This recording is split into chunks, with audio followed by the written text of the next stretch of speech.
আমাদের ধারাবাহিক আলোচনা চলছে নবী করিম সাল্লাল্লাহু আলাইহি ওয়াসাল্লামের সিরাত। নবী নিজের প্রিয় মাতৃভূমি মক্কা থেকে হিজরত করে মদিনায় আসলেন। মদিনার মানুষজন নবী করিম সাল্লাল্লাহু আলাইহি ওয়াসাল্লামকে খুব ভালোবাসা, মায়া মহাব্বতের সাথে নবীকে সাদরে আমন্ত্রণ জানালেন এবং গ্রহণ করলেন। নবীর উট গিয়ে থামলো আবু আইয়ুব আনসারী রাদিয়াল্লাহু তাআলা আনহুর বাড়িতে। আবু আইয়ুব আনসারী রাদিয়াল্লাহু তাআলা আনহুর বাড়ির দ্বিতীয় তলায় নিজে থাকতেন, নবীকে থাকতে দিলেন বাড়ির নিচ তলায়। নবী নিজ পছন্দেই নিচতলা কি করলেন? গ্রহণ করলেন। মক্কায় যে সকল মুমিনরা ছিলেন অধিকাংশই মদিনায় চলে এসেছে হিজরত করে। খুব অল্প সংখ্যক সাহাবী নিজেদের সমস্যার কারণে তারা মক্কা ছেড়ে মদিনায় আসতে পারেন নাই। তাছাড়া বাকি সকল ধরতে গেলে অধিকাংশ সাহাবী কোথায় চলে আসছে? মদিনায়। এখন মদিনায় যে সকল সাহাবারা থাকতেন তাদেরকে বলা হয় আনসার। তাদেরকে কি বলা হয়? আরবি ভাষায় নাসারা ইয়ানসুর মানে সাহায্য করা। যেহেতু ওনারা মদিনায় থাকতেন, তো মক্কা থেকে যারা গেছে ওখানে তাদেরকে সাহায্য করছে, এই জন্য তাদেরকে বলা হয় আনসার, সাহায্যকারী। আর যারা মক্কা ছেড়ে মদিনায় গেছে, হিজরত করছে, ওনাদেরকে বলা হয় মুহাজির। ওনাদেরকে কি বলা হয়? মুহাজির। এজন্য অধিকাংশ সময় আমি বলার সময় হয়তো বলবো আনসাররা, মুহাজিররা। আপনারা বুঝে নেবেন আনসাররা বলতে যারা মদিনায় ছিলেন তারা, আর মুহাজির বলতে যারা মক্কা থেকে মদিনায় গেছে, ওই সকল সাহাবায়ে কেরাম। এখন আনসার এবং মুহাজির এই উভয় দল, যারা এখানে আগ থেকে ছিল আর যারা হিজরত করে আসছে, নবী করিম সাল্লাল্লাহু আলাইহি ওয়াসাল্লাম তাদের উভয়ের মাঝে ভ্রাতৃত্বের বন্ধন কায়েম করলেন, প্রতিষ্ঠা করলেন। কিভাবে? আনসাররা এমন আন্তরিকতার সাথে তাদেরকে গ্রহণ করলেন, যাদের নিজেদের দুইটা ঘর ছিল তারা একজনকে নিজের আরেকটা ঘর দিয়ে দিল, যে আপনি আমার এই ঘরটা নিয়ে নেন। যারা নিজেরা খাবার ছিল, নিজের খাবারকে অর্ধেক করে আরেক ভাইকে দিয়ে দিছে, যিনি হিজরত করে আসছে এখানে। এমনকি আরবে বর্তমানেও একাধিক বিবাহের প্রচলন, এটা সবচেয়ে বেশি, এবং একাধিক বিয়ে করতে পারলে এটাই ভালো, গুনাহ থেকে বাঁচা যায়। যাদের বউ দুইজন ছিল, মুহাজির ভাইকে ডেকে এনে বলতো, ভাই আমার এই দুই স্ত্রীর মাঝে কোন স্ত্রী তোমার পছন্দ হয় দেখো, যাকে পছন্দ হয় আমি তাকে তালাক দিয়ে দিব, তারপর তুমি একে বিবাহ করবে। নিজের স্ত্রীদেরকে পর্যন্ত মুহাজিরদের জন্য উৎসর্গ করছে। এমনি এমনি ওনার আনসার হয় নাই। সাহায্যকারী কি শুধু অর্থ সম্পদ দিয়া? না, নিজের স্ত্রী পর্যন্ত তাদের জন্য দিয়ে দিছে। মানে আপনি কি ভাবতে পারেন যে কি পরিমাণ একজন ভাইকে আরেকজন ভাইকে সহযোগিতা করতে পারে? আপন ভাইকে কেউ এত পরিমাণ সহযোগিতা করে? শুধু দ্বীনি ভাই, ইসলামের জন্য মুহাজিররা হিজরত করছে, আর আনসাররা তাদেরকে আমন্ত্রণ জানাইছে। এই আমন্ত্রণের বদলা কিভাবে দিয়েছে দেখেন। এরকম ভাবে একজন দুজন না, প্রত্যেকটা আনসার প্রত্যেকজন মুহাজিরকে এভাবেই সাহায্য করছে। কিন্তু মুহাজির সাহাবায়ে কেরাম যারা ছিলেন তারা আসলেই এমন লোভী ছিলেন না যে সে দিয়ে দিল আর নিয়ে গেলাম। বরং মুহাজির সাহাবায়ে কেরাম বলতেন, ভাই বাজারটা কোন দিকে? ভাই বাজার কোন দিকে? তুমি আমাকে কিছু পরিমাণ দাও, আমি বাজারে গিয়ে ব্যবসা করে আমি নিজে টাকা উপার্জন করব। মানে মুহাজিররাও ওইরকম ছিলেন না যে দিয়ে দিল আর নিয়ে গেলাম। একদম অপারগ হয়ে গেলে তারপর নিতেন। তাছাড়া নিজেরাই উপার্জন করার চেষ্টা করতেন। মানে একদল দেওয়ার জন্য পাগল ছিল, আরেকজন নেওয়ার জন্য পাগল ছিল না, না নেওয়ার জন্যই কি ছিল? পাগল ছিল। কিন্তু তবুও যতটুকু সাহায্য করছে, যতটুকু প্রয়োজন ছিল ততটুকু সাহায্য গ্রহণ করছে, এর বেশি ভোগ বিলাস তারা গ্রহণ করে নাই।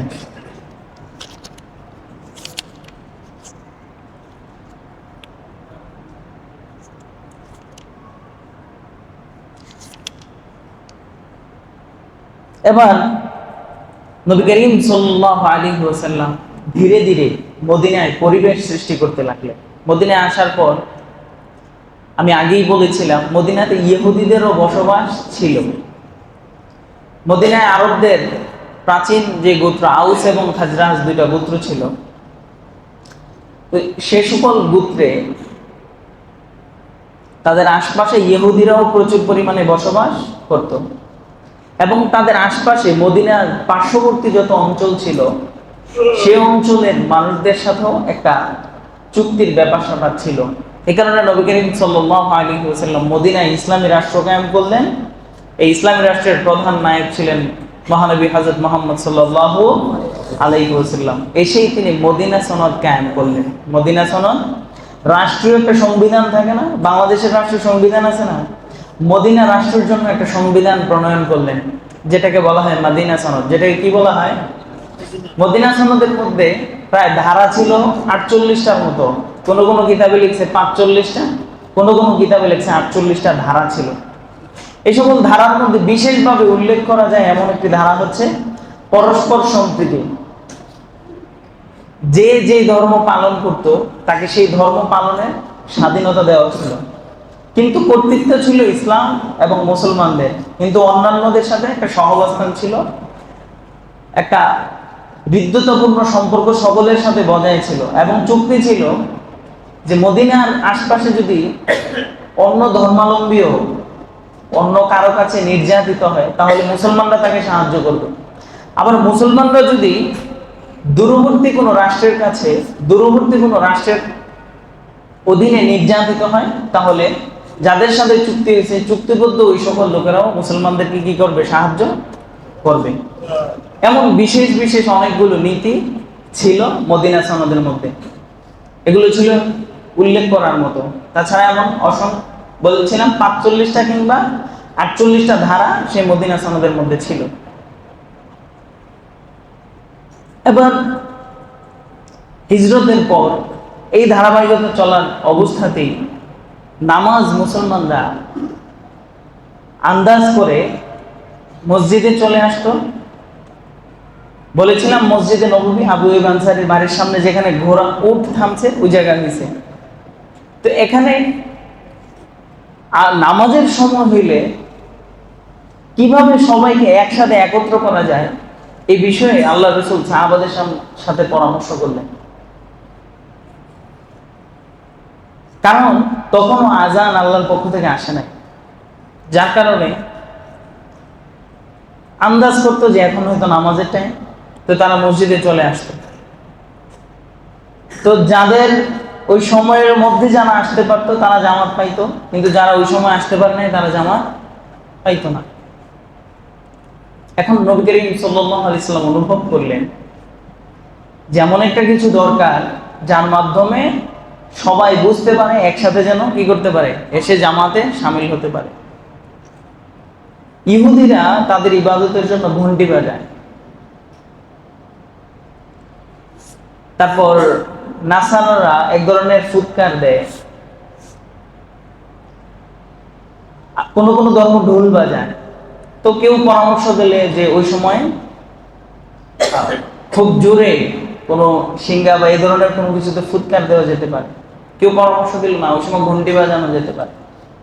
আবার অনেকে পরামর্শ দিল না ওই সময় কিছু কাঁচা ঘাস যদি আগুন ধরায় দেয় ধোঁয়া উঠবে, যদি ধোঁয়া উড়ে ধোঁয়া দেখলে বুঝবে যে এখন মনে হয় কি হয়েছে, নামাজের সময়। মানে এক একজন সাহাবী এক এক রকম পরামর্শ দেওয়া শুরু করলেন। নবী করিম সাল্লাল্লাহু আলাইহি ওয়াসাল্লাম তাদের কোনো পরামর্শই গ্রহণ করলেন না, সকলকে সেদিন চলে যেতে বললেন, কোনো সিদ্ধান্ত দিলেন না। শেষ রাত্রে সর্বপ্রথম আব্দুল্লাহ ইবনে যায়েদ ইবনে আব্দুর রাব্বিহি তিনি দৌড়ে নবীর কাছে আসলেন। এসে বললেন, ইয়া রাসূলুল্লাহ। ঘুম থেকে উঠেই দৌড়ে নবীর কাছে আসে, বললেন, ইয়া রাসূলুল্লাহ, ইয়া হাবিবাল্লাহ, আমি রাত্রে স্বপ্নে দেখেছি একজন সাদা পোশাক পরিহিত ব্যক্তি আমার পাশ দিয়ে যাচ্ছিল। আমাকে বললো যে আহ্বানের জন্য কিছু শব্দ আমি তোমাকে শিখাই। তিনি আমাকে শিখালেন, আল্লাহু আকবার, আল্লাহু আকবার, আশহাদু আল্লা ইলাহা ইল্লাল্লাহ, আশহাদু আল্লা ইলাহা ইল্লাল্লাহ। আজানের যে বাক্যগুলো আছে সবগুলো বাক্য ওনাকে শিখালেন। আল্লাহ রাসূল সাল্লাল্লাহু আলাইহি সাল্লাম বললেন, এটাই আজান, এটাই আজান। এই শব্দগুলোর মাধ্যমে মানুষকে ডাকা হবে, আর তুমি এই শব্দগুলো বেলালকে শিখিয়ে দাও। কেন বেলালকে শিখিয়ে দাও? হযরত বিলাল রাদিয়াল্লাহু তাআলা ছিলেন বলিষ্ঠ কণ্ঠের অধিকারী। আপনারা জেনে থাকবেন যে বেলাল রাদিয়াল্লাহু তাআলার ব্যাপারে অনেকে বলে ওনার মুখে জড়তা ছিল, উনি বিভিন্ন শব্দ উচ্চারণ করতে পারতেন না। একদম বিশুদ্ধ মতামত অনুযায়ী এই কথাটি ভুল। বিশুদ্ধ মতামত অনুযায়ী এই কথাটি ভুল। সহিহ কোনো বর্ণনায় এমন কোনো কথা, এমন কোনো আলোচনা সহিহ কোনো হাদিসের কিতাবের মধ্যে পাওয়া যায় না। এজন্য ধরে নিতে পারেন এই কথাটি ভুল। হযরত বিলাল রাদিয়াল্লাহু তাআলা আনহুর আওয়াজ, কণ্ঠ সবকিছু বলিষ্ঠ এবং সুন্দর ছিল বলেই আব্দুল্লাহ ইবনে যায়েদ ইবনে আব্দে রাব্বিহি নিজে স্বপ্ন দেখার পরেও আজানটা শিখিয়ে দিতে বললেন কাকে? বেলালকে। এবং অনেক কিছুর মাধ্যমে এটা প্রতীয়মান হয় যে ওনার কোনো সমস্যা ছিল না। হযরত বিলাল রাদিয়াল্লাহু আনহুকে আজানের শব্দগুলো শিখিয়ে দিলেন। বাদ ফজর হযরত ওমর রাদিয়াল্লাহু আনহু নবীর কাছে আসলেন, এসে বললেন, ইয়া রাসূলুল্লাহ, আমি রাত্রিবেলায় স্বপ্নে দেখছি আমাকে একজন এই শব্দগুলো শিখিয়ে দিয়েছে, আল্লাহু আকবার, আল্লাহু আকবার, আশহাদু আল্লা ইলাহা ইল্লাল্লাহ, আশহাদু আল্লা ইলাহা ইল্লাল্লাহ। আজানের যে শব্দগুলো, হযরত ওমর রাদিয়াল্লাহু আনহু সেই একই স্বপ্ন দেখছে। আরো কয়েকজন সাহাবী হুবহু একই স্বপ্ন দেখছেন, কিন্তু সর্বপ্রথম স্বপ্নে দেখে নবীর কাছে এসে ব্যক্ত করে আজানের সর্বপ্রথম স্বপ্নদ্রষ্টা হিসেবে যায়েদ ইবনে আব্দে রাব্বিহি স্বীকৃতি পেয়েছে, কিন্তু অন্যান্য সাহাবারা সেই সৌভাগ্যটা লাভ করতে পারে নাই। আজান এই প্রসঙ্গে মক্কা বিজয়ের পর আবু মাহজুরা নামে একটা ছোট্ট বালক, মক্কায় আজানকে বিদ্রুপ করা হতো, আজান নিয়ে ঠাট্টা করা হতো। মক্কা বিজয়ের পর ৬ষ্ঠ হিজরির পরে আজান নিয়ে ঠাট্টা করা হতো, বিদ্রুপ করা হতো। ছোট্ট শিশু আবু মাহজুরা, সে আজান নিয়ে ঠাট্টা করতেছে। মক্কা বিজয়ের পর আল্লাহ রাসূল দেখতেছে এক পাহাড়ের পাদদেশে কয়েকজন ছোট্ট ছেলে আজান নিয়ে দুষ্টুমি করতেছে, কিন্তু আবু মাহজুরা যে ছেলেটা, তার কণ্ঠ অতি সুন্দর এবং সুমিষ্ট। আবু মাহজুরাও আজান দিতেছিল। নবী আবু মাহজুরাকে ডাকলেন। আবু মাহজুরা আজান দিতেছে কি করে? বিদ্রুপ এবং ঠাট্টা করে। ডেকে বললেন, তুমি কি যেন বলতেছিলে, আবার বলো। আল্লাহ রাসূল সাল্লাল্লাহু আলাইহি ওয়াসাল্লাম আবু মাহজুরাকে আজানের শব্দগুলো শিখিয়ে দিতেছিলেন। আবু মাহজুরা মুগ্ধ হয়ে গেলেন। ছোট্ট বাচ্চা তো, মাথায় এবং কপালে হাত বুলিয়ে দিলেন আল্লাহ রাসূল এবং দোয়া করলেন আবু মাহজুরার জন্য। আবু মাহজুরা এতটুকু প্রভাবিত হলেন যে তার ভিতরে ইসলাম গ্রহণ করার প্রতি আগ্রহ তৈরি হয়ে গেল। সে সাথে সাথেই নবীর কাছে ইসলাম ধর্ম গ্রহণ করছে এবং পরবর্তীতে আল্লাহ রাসূল ঘোষণা দিলেন যে আবু মাহজুরা হচ্ছে মক্কার মুয়াজ্জিন। আবু মাহজুরা বলে, আল্লাহর কসম, যে চুলগুলা নবীজি হাত লাগছে, এই চুলগুলা উনি মৃত্যুর আগ পর্যন্ত আর কোনদিন ধরে নাই, কাটে নাই, এভাবেই রাইখা দিতে। উনি এগুলো সামনে বাহির করে রাখতেন, চুলগুলা সামনে বাহির করে রাখতেন, এইটা বোঝানোর জন্য এই চুলগুলোতে রাসূলের হাত লাগছে। নবী করিম সাল্লাল্লাহু আলাইহি ওয়াসাল্লামের আজানের একটা বড় প্রভাব ছিল। আজানের বাক্যগুলো কি? আল্লাহু আকবার, এখানে আল্লাহর বরত্ব প্রকাশ করা হয়। তারপরের বাক্য হচ্ছে আশহাদু আল্লা ইলাহা ইল্লাল্লাহ, আল্লাহ তাআলা একক, এই সাক্ষী প্রদান করা হয়। তারপরের বাক্য আশহাদু আন্না মুহাম্মাদার রাসূলুল্লাহ, নবী করিম সাল্লাল্লাহু আলাইহি ওয়াসাল্লাম যে আল্লাহর রাসূল, এটারও সাক্ষ্য প্রদান করা হয়। ইসলামের মৌলিক জিনিসগুলো আযানের মধ্যে ফুটে ওঠে, আল্লাহর একত্ববাদের কথা ফুটে ওঠে। পুরা পৃথিবীর সব কিছু ছোট, একমাত্র আল্লাহই বড়। আল্লাহর বড়ত্ব, একত্ববাদ এগুলো প্রকাশ পায় আযানের মাধ্যমে। আযান ইসলামের একটি বড় অংশ। আযানের মাধ্যমে ইসলামের মাহাত্ম্য ফুটে ওঠে। যে কোনো যুদ্ধে বিজয় লাভ করার পর মুসলিমরা আযান দিত। মক্কা বিজয়ের পর কাবাগর থেকে যখন 360 মূর্তি ভেঙে চুরমার করে ফেলে দেওয়া হলো, হযরত বিলাল রাদিয়াল্লাহু আনহুকে মক্কার ছাদে উঠায়া নবী বলছে, বিলাল আযান দাও। তো আযান খুবই গুরুত্বপূর্ণ একটি জিনিস। এজন্য আযানের বাক্য শোনার পর যত কাজই থাকো, আযান আমাদেরকে কি শিক্ষা দেয়? আল্লাহু আকবার, আল্লাহ সবচেয়ে বড়। আমি যেই কাজটা করতেছি এটা ছোট। আমি দোকানে আছি তো আল্লাহু আকবার, আল্লাহ সবচেয়ে বড়। মুয়াজ্জিনের এই আযান শোনার পর আসলে মূলত এই যে ডাক, এটাকে মূলত মুয়াজ্জিনের ডাক না আল্লাহর ডাক? আল্লাহ। হাইয়া আলাস সালাহ, নামাজের দিকে আসো। হাইয়া আলাল ফালাহ, কল্যাণের দিকে আসো। তো কেউ যখন এই আযানের জবাবটা 3 ভাবে দেওয়া যায়। কয়ভাবে? একটা হচ্ছে বিশ্বাসগত, আকীদাগত। আযানের জবাবের বিষয়টা আলোচনা করি। আকীদাগত জবাব, সেটা হচ্ছে যে আমি মনে প্রাণে এগুলো বিশ্বাস করি। 2 নাম্বার মৌখিকভাবে জবাব দেওয়া। আযানের শব্দগুলোর কিভাবে জবাব দেওয়া? মৌখিকভাবে। 3 নাম্বার কাজে সেটা পরিণত করা। মুখে মুখে আমি বললাম হ্যাঁ আশহাদু আল্লা ইলাহা ইল্লাল্লাহ, আল্লাহ সবচেয়ে বড়, আল্লাহ সবচেয়ে বড়। মুয়াজ্জিনের সাথে আমি মুখে বললাম কিন্তু কাজে সেটা পরিণত করলাম না, তাহলে তো হবে না। কাজে পরিণত করার অর্থ কি? যে এখন নামাজের সময় হয়েছে, নামাজ পড়তে যাই। আল্লাহ সবচেয়ে বড়, আমি যে কাজটা করতেছি এটা ছোট। অনেক সময় হয় কি, যারা মোবাইল চালায় বা আমরা ছোটবেলায় দেখতাম খবর দেখে টিভি চালায়, তো আযানের সময় হইলে, আযান চলাকালীন সময় ওই যে রিমোটটা নিয়ে ওই যে সাইলেন্ট করে দেয় যাতে আর আওয়াজ না হয়, এবং অপেক্ষায় থাকে। তারা বিরক্ত বোধ করে যে আযানটা শেষ হয় না কেন। এত করে কি তারা আযানকে সম্মান করলো না, আযানের প্রতি আরো তাদের বিরক্তি প্রকাশ করলো? এর মাধ্যমে ঈমান চলে যাওয়ার সম্ভাবনা থাকতে পারে।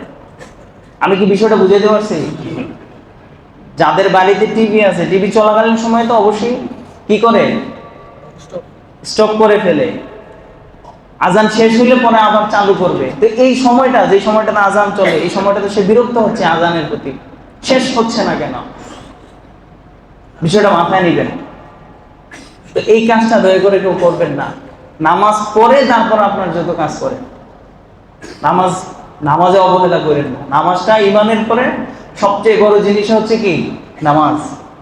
তো আযান দেওয়ার পরে আযানের আকীদাগত জবাব, আর একটা হচ্ছে মৌখিক জবাব, যেটা আমরা মুখে মুখে দিই। যদি কেউ আযানের মৌখিক জবাব দেয় তাহলে রাসূলের সুপারিশ তার জন্য ওয়াজিব হয়ে যায়। রাসূলের সুপারিশ তার জন্য কি হয়? ওয়াজিব। অতএব আযানের মৌখিক জবাব দেবেন, তারপর কাজে কর্মে সেই জবাব পরিণত করবেন, যে নামাজে এসে উপস্থিত হবেন। আচ্ছা, আযান নিয়েই ছিল কথা। আযানের পরে দোয়া আছে, এটাও যদি কেউ পড়ে, আল্লাহ রাসূল বলছেন ওয়াজাবাত লাহু শাফাআতি, তার জন্য আমার সুপারিশ ওয়াজিব হয়ে যায়। এখন আযানের বিধান সব সময় সাহাবায়ে কেরাম আযানের সময় হলে আযান দিয়ে দিতেন। আর ঘন্টি কিংবা আগুন ধরানো এগুলো আর নবীজি প্রণয়ন করলেন না। এখন মদিনায় যে সমস্যাটা হলো, মক্কাতে তো সকলেই ছিল মুশরিক, মানে মুশরিকদের ক্ষমতা ছিল বেশি, কিন্তু মদিনায় আসার পর তো ইসলামের ক্ষমতা বেড়ে গেছে। তো ইহুদি যারা আগ থেকে ছিল তাদের ক্ষমতা একদম ছোট হয়ে গেছে, ক্ষীণ হয়ে গেছে। তো সেখানে আউস এবং খাজরাজ গোত্রের মধ্যে যুদ্ধ হয়েছিল, বয়াসের যুদ্ধ। সেই যুদ্ধ পরবর্তী সময়ে তাদের একজন নেতা ছিল আব্দুল্লাহ ইবনে উবাই ইবনে সেলুল। আব্দুল্লাহ ইবনে উবাই ইবনে সেলুল তো এই আব্দুল্লাহ ইবনে উবাই ইবনে সালুল যখন নবী করিম সাল্লাল্লাহু আলাইহি সাল্লাম মদিনায় চলে আসলেন, এখন মদিনার সবচেয়ে ক্ষমতাধর ব্যক্তি কে হলেন? আল্লাহর রাসূল। তো আব্দুল্লাহ ইবনে উবাই ইবনে সালুলের জন্য মদিনার মানুষ একটা বিশাল মুকুটও বানাইছিল, সে মদিনার রাজত্ব গ্রহণ করবে, মদিনার মানুষ তাকে সবচেয়ে সম্মানের আসনে বসাবে। কিন্তু তার এই স্বার্থটা হানি হয়ে গেল না আল্লাহর রাসূল মদিনায় আসার কারণে। এখন সে নবীর বিরুদ্ধে চক্রান্ত শুরু করছে, সবাইকে, তার অনুসারীদেরকে দেখানোর জন্য সকলের সামনে ইসলাম গ্রহণ করছে, এটা প্রকাশ করছে ঠিক, কিন্তু অন্তর থেকে সে কখনো ইসলাম গ্রহণ করে নাই। এবং তার কিছু অনুসারী ছিল, তার কিছু কি ছিল? অনুসারী ছিল, যারা বাহ্যিকভাবে মানুষের কাছে প্রকাশ করতো যে আমরা মুসলমান হয়ে গেছি, কিন্তু ভিতর থেকে তারা মসজিদে উপস্থিত হইতো, নামাজ পড়তো, কিন্তু এটা ছিল কেন? শুধুমাত্র লোক দেখানো, তাদের অন্তরে কখনো ঈমান ছিল না। তাদের সাথে ব্যবসায়িক চুক্তি ছিল মক্কার কুরাইশ, যারা আল্লাহ রসুলকে নির্যাতন করে মক্কা থেকে তাড়িয়ে দিয়েছিল। তাদের সাথে ব্যবসায়িক চুক্তিতে একবার মদিনার কিছু ইহুদি মক্কায় গিয়েছিল। তখন মক্কার আবু জাহেল, উতবা, সাইবা, বড় বড় নেতারা ইহুদিদেরকে প্রশ্ন করেছিল, আচ্ছা বলো তো, মুহাম্মদ যে ধর্ম নিয়ে আসছে এটা সত্য, নাকি আমরা যে ধর্ম বিশ্বাসের উপর আছি এটা সত্য? দেখুন, ইহুদিরা কিন্তু ইতিপূর্বে কোরআনের আগে আল্লাহ পাকের প্রেরিত ধর্মগ্রন্থ এবং প্রেরিত রসুল দ্বারা শাসিত ছিল। ইহুদিদের উচিত ছিল কোরআন, ইহুদিদের যে নবী রাসূল, এগুলা তো কোরআন তো তাদের কথাই বলে, ঈসা আলাইহিস সালাম, মুসা আলাইহিস সালাম, ইউনূস আলাইহিস সালাম, ইউসুফ আলাইহিস সালাম, তাদের কথা বলে না? তো এই হিসাবে তো তারা মুসলমানদের পক্ষ নেওয়ার কথা ছিল, কিন্তু তারা সেই মুশরিকদের কাছে বললো যে আপনারা সঠিক দ্বীনের উপর আছেন, তারা ভুলের উপর আছেন। এটা ছিল তাদের নেফাকের বড় বড় আলামত, বড় বড় লক্ষণ। তো তারা নবী করিম সাল্লাল্লাহু আলাইহি সাল্লামের বিরুদ্ধে বিভিন্ন সময় বিভিন্ন ধরনের চক্রান্তে লিপ্ত হয়ে গেছে। ইহুদিরা, তারা এক প্রকারে মুসলমানদের কিভাবে ক্ষতি করা যায় এই চিন্তায় মগ্ন হয়ে গেছে। ইহুদিদের মাঝে একজন আলেম ছিল, নাম ছিল আব্দুল্লাহ ইবনে সালামা রাদিয়াল্লাহু তাআলা আনহু। তিনি ছিলেন ইহুদিদের একজন আলেম। আল্লাহ রাসূল ইহুদিদেরকে বললেন, তোমাদের মধ্যে সর্বশ্রেষ্ঠ, সর্বোত্তম মানুষটির নাম কি? তারা বললেন আব্দুল্লাহ ইবনে সালামা। আল্লাহ রাসূল বললেন, তোমাদের মধ্যে বংশমর্যাদার দিক থেকে সর্বোত্তম, সর্বশ্রেষ্ঠ ব্যক্তিটির নাম কি? তারা বললেন আব্দুল্লাহ ইবনে সালামা। আল্লাহ রাসূল বললেন, হে ইহুদিরা, তোমাদের মধ্যে বংশীয় দিক থেকে সর্বশ্রেষ্ঠকে? তারা বললেন আব্দুল্লাহ ইবনে সালামা। বলল, তোমাদের মধ্যে সবচেয়ে বড় আলেমকে, সবচেয়ে বড় জ্ঞানীকে, সবচেয়ে বড় পণ্ডিতকে? ইহুদিরা জবাব দিল আব্দুল্লাহ ইবনে সালামা। আল্লাহ রাসূল এক সময় আল্লাহ রাসূলের দোয়ার বরকতে আব্দুল্লাহ ইবনে সালামা রাদিয়াল্লাহু তাআলা আনহু ইসলাম ধর্ম গ্রহণ করে ফেললেন। কোন একটা বিষয়ে জিনার বিচার কি হবে, এইটা ইহুদিরা মুসলমানদের কাছে প্রকাশ করত ভিন্ন, কিন্তু ইহুদি ধর্ম জিনার বিচার ছিল কঠিন, কঠিন থেকে কঠিন। এই জিনিসটা ইহুদিরা লুকায় ফেলছে, কিন্তু আব্দুল্লাহ ইবনে সালামা জানতেন। এ কারণে তিনি ইচ্ছা করে ইসলাম ধর্ম গ্রহণ করছে। ইসলাম ধর্ম গ্রহণের পরে আল্লাহ রাসূল ইহুদিদেরকে জিজ্ঞেস করলেন, তোমাদের মধ্যে যে ব্যক্তিকে তোমরা শ্রেষ্ঠ বলছো সে তোমাদের মাঝে কেমন?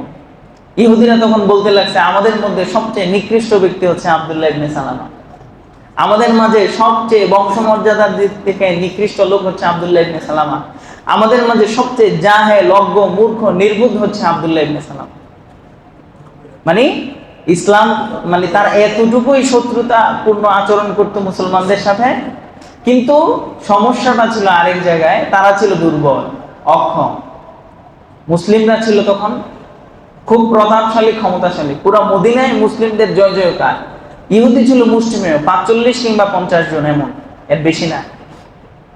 তো সংখ্যায় কম থাকার কারণে বা অন্যান্য আরো পার্শ্ব প্রতিক্রিয়া, অন্য ব্যাপার স্যাপার থাকার কারণে ইহুদিদের নিজস্ব বসতি এটা ছিল না, তাদেরকে সেখানে আশ্রয় দেওয়া হয়েছিল, যার কারণে তাদের সেখানে আলাদা কোনো ক্ষমতা ছিল না। তো এর মাঝখানে 1 বছর 4 মাস অতিক্রম হলো, মুসলমানরা নামাজ পড়ছিল হিজরতের পর বাইতুল মুকাদ্দাসের দিকে ফিরে। বাইতুল মুকাদ্দাসের দিকে ফিরে নামাজ পড়ার একটা বিশেষ কারণ ছিল, ইহুদিদের কিবলা ছিল বাইতুল মুকাদ্দাস, আল-আকসা। তো ইহুদিদের মনোরঞ্জনের জন্য আল্লাহ পাক রব্বুল আলামিন নবীকে কিবলা হিসেবে গ্রহণ করতে বললেন বাইতুল মাকদিস। কিন্তু মদিনায় যারা মুসলিম ছিল তাদের হযরত ইব্রাহিম ইসমাঈল আলাইহিস সালাম এবং বাইতুল্লাহ কাবা ঘরের প্রতি ছিল আলাদা টান, আলাদা মায়া, আলাদা মহাব্বত, আলাদা আকর্ষণ, যার কারণে প্রত্যেকটা আরবের মুসলিম চাইতো যে তাদের কিবলাটা যেন কোথায় হয়, মক্কার দিকে হয়। নবী করিম সাল্লাল্লাহু আলাইহি সাল্লাম মনে মনে চাইতেন কিবলাটা যেন কোন দিকে হয়, মক্কার দিকে। কিন্তু আল্লাহ পাক রব্বুল আলামিন এখান থেকে মুসলিমদের আরেকটা জিনিস এখান থেকে চাইলেন, সেটা হচ্ছে যে আমি যেটা বলি সেটা মানে নাকি তাদের মন যেটা চায় সেটা মানে। এই জন্য আল্লাহ পাক 1 মাস 1 বছর 4 মাস কোন দিকে ফিরে নামাজ পড়তে নির্দেশ দিলেন, বাইতুল মুকাদ্দাসের দিকে। একদিন আসরের নামাজে আল্লাহ পাকের ওহী আসলো নবীর কাছে যে আপনি আবার কিবলা ঘুরায়া বাইতুল্লাহর দিকে ফিরে নামাজ পড়েন।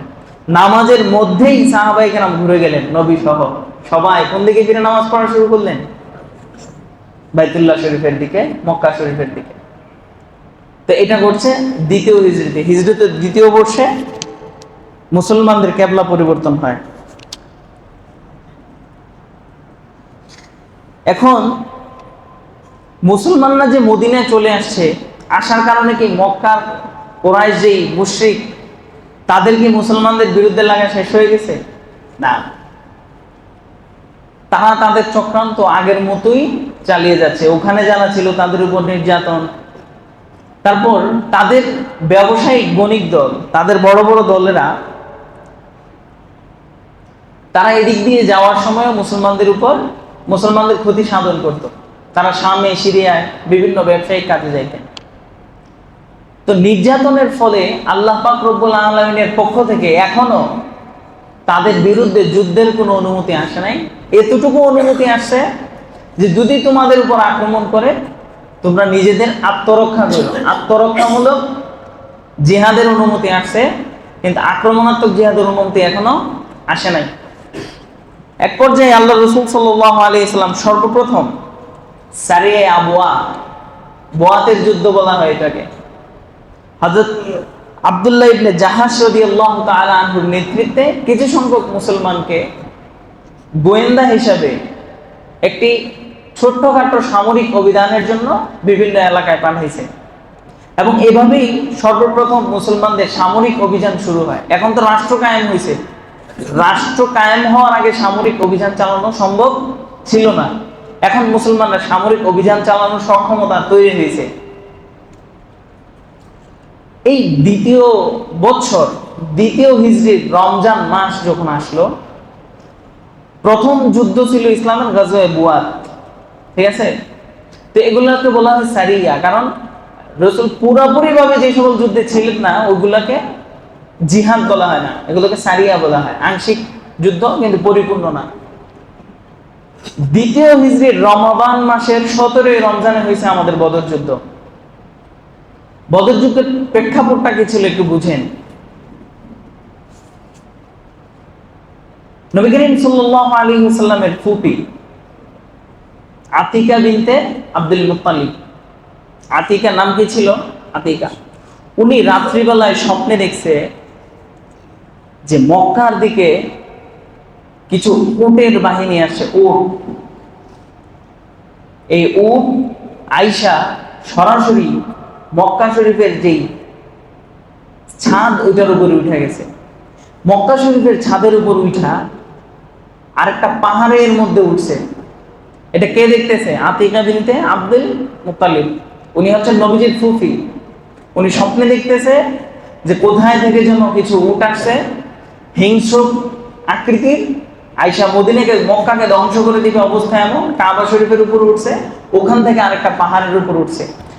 ওখান থেকে বিশাল এক পাথর এটাকে নিক্ষেপ করে টুকরা টুকরা করে মক্কার প্রত্যেকটা ঘরে ঘরে নিক্ষেপ করছে। এই স্বপ্ন দেখার পর সকালবেলায় উনি ওনার ভাই আল আব্বাস, নবীর চাচা হযরত আব্বাস রাদিয়াল্লাহু আনহুর কাছে বর্ণনা করলেন যে ভাই আমি তো এমন এমন স্বপ্নে দেখছি। হযরত আব্বাস তার এক বন্ধুর কাছে এই ঘটনা শোনাইলেন যে 3 দিনের মধ্যে মক্কায় এমন এমন ঘটনা ঘটতে যাচ্ছে। কয় দিনের মধ্যে? 3 দিনের মধ্যে। এই স্বপ্নের কথা যখন ওনার বন্ধুর কাছে বলছে আল আব্বাস, ওই বন্ধু মক্কার লোকদের কাছে ছড়াই দিছে। এই কথা আবার চলে গেছে আবু জাহেলের কাছে। আবু জাহেল যখন এই কথা শুনছে, শুনে আইসা বলতেছে, মানে গালাগালি যত কিছু সম্ভব, যে হ্যাঁ এতদিন তো শুনছি পুরুষরা নবী হয়, তোমাদের বংশের নারীরা আবার কবে থেকে নবী হওয়া শুরু করলো? মানে স্বপ্নটা তো দেখছে হচ্ছে আতিকা, নবীজির ফুফি, তো নবীর বংশের না। তো ভবিষ্যৎবাণীর সংবাদ তো নবীদের মাধ্যমে আসে। তো 3 দিনের ভিতরে মক্কার প্রত্যেকটা ঘরে ঘরে পাথর এরকম ছুটছে, এটা তো একটা ভয়ঙ্কর জিনিস না? তো এই বিষয়টা এই আবু জাহেল এটা নিয়ে অনেক ঠাট্টা মশকরা করলো, হাসি ঠাট্টা করলো এবং বলল যদি 3 দিনের ভিতরে আমাদের কোনো সমস্যা না হয় তাহলে আমরা বলবো যে ইতিপূর্বে এবং পুরো পৃথিবীর মধ্যে তোমাদের বংশের মতো মিথ্যুক আর কোন বংশ পৃথিবীতে নাই। আল আব্বাস কিছু বললেন না, চুপ করে চলে আসলেন। বাড়িতে আসার পর ওনার স্ত্রী ওনাকে বললেন, এত কিছু তোমাকে বললো, তুমি কিছুই বললে না। আল আব্বাস নিয়ত করলেন, হযরত আব্বাস রাদিয়াল্লাহু আনহু, যে উনি কিছু বলবেন। চতুর্থ দিন, 3 দিন পার হয়ে গেছে, চতুর্থ দিন সুবহে সাদিকের সময় উনি কাবা শরীফ তাওয়াফ করতেছিলেন। এমন সময় উনি আবু জাহেলকে দেখছে, দেখার পর উনি মনে মনে ভাবলো আবু জাহেলকে অনেক কিছু বলবেন।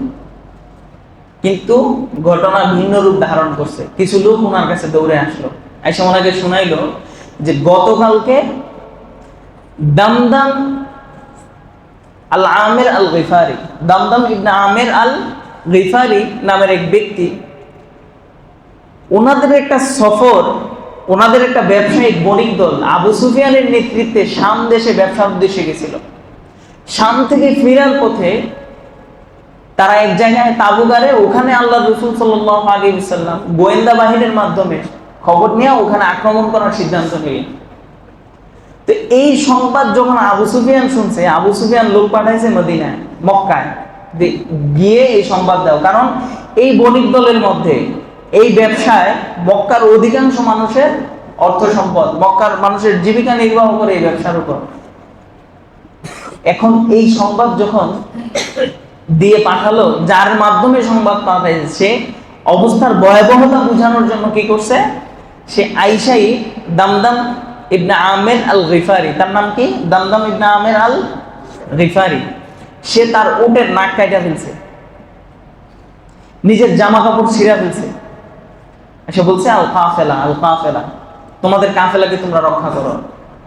মক্কায় এসে কি সংবাদ দিছে? এটা হচ্ছে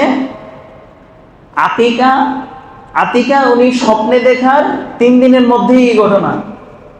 আয়েশা কি বলছে? সে নিজের উটের নাক কাটা ফেলছে আর নিজের জামা কাপড় ছিঁড়া ফেলছে আর বুঝাইতেছে অবস্থা এত ভয়াবহ যে তোমাদের কাফেলাকে তোমরা রক্ষা করো। এতে করে মক্কার মানুষগুলো ভীত সন্ত্রস্ত এবং হতবিহ্বল হয়ে গেল। এটা ছিল বদরের যুদ্ধের আগের প্রেক্ষাপট এবং অবস্থা।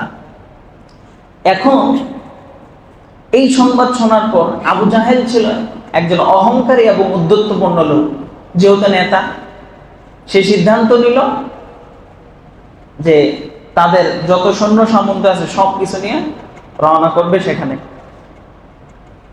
এর মাঝখানে হলো কি, আল্লাহ রাসূল সাল্লাল্লাহু আলাইহি ওয়াসাল্লাম ওনার সৈন্যদের নিয়ে রওনা করলেন।